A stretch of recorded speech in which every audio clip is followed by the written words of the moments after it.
Bonnets de water-polo, gants, palmes, tuba et surtout palets et crosses. Rien qu'à l'équipement, on comprend que le hockey subaquatique mêle plusieurs disciplines. C'est un sport en 3 dimensions, c'est-à-dire que quand on est sous l'eau, les adversaires ils peuvent arriver de droite, de gauche, de derrière, de devant, mais aussi de la surface, donc d'au-dessus, donc ça prend vraiment en compte les 3 dimensions.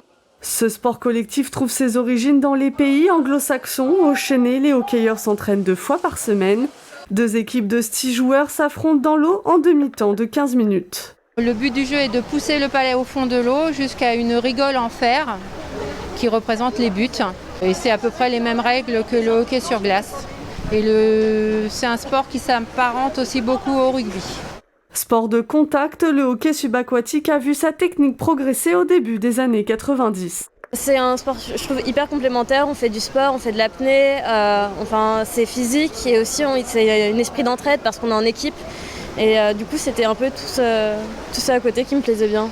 On est sous l'eau, donc on va pas communiquer beaucoup, on va dire pendant le match. Après, on a quand même des périodes à la surface, on va se permettre de communiquer. On a des temps morts en match, donc on va pouvoir communiquer.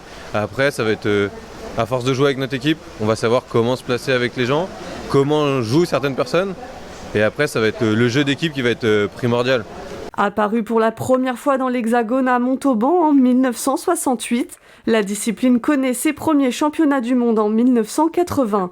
Nation majeure de la discipline, la France a obtenu le titre à 3 reprises, en 1988, en 2008 et en 2013.